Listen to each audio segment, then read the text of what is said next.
George, we're going to have to wrap this up pretty soon. Is there anything that you've always wanted to ask me? Because, George, I will. Yes, there is something I want to ask you. All right. How the fuck do you write so many books so fast?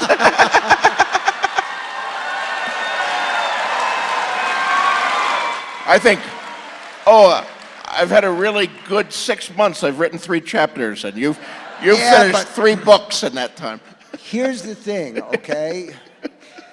There are books and there are books. The way that I work, I try to get out there and I try to get 6 pages a day. So with a book like End of Watch, and when I'm working, I work every day, 3-4 hours, and I try to get those 6 pages and I try to get them fairly clean. So if the manuscript is, let's say, 360 pages long, that's basically 2 months' work. It's concentrated, but it's but that's assuming that it goes well. And you do hit 6 pages a day?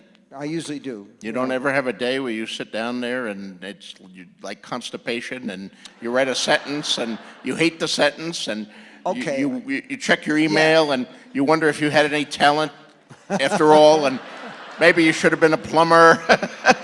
Don't you have days like that? No, I mean, there's real life. You know, I can be working away and something comes up and you have to basically get up and you have to go to see the doctor, or you have to take somebody care package, or you have to go to the post office, because whatever. But mostly I try to get the 6 pages in, although entropy tries to intervene. You know, I did an event at Radio City Music Hall for charity with John Irving and Joe Rowling, and this was the time, J.K. Rowling, and this was at the time that she was finishing the 7th Harry Potter books. And I know that I've been very fortunate as a writer, and you've been terrifically fortunate as a writer. You worked for a long time, wrote a lot of good books, won a lot of awards, and then out of nowhere, all of a sudden this crazy thing happens where all these books are suddenly New York Times bestsellers, and God knows it's deserved, but it's a sort of sudden thing. And here's the other thing, okay?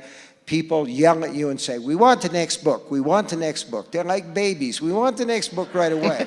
I mean, it's a great thing to want that, but the pressure that you feel or I feel compared to that final Harry Potter book, you know, everybody wanted that, and she came to New York and she was nearly finished with it, and she'd agreed to do this event.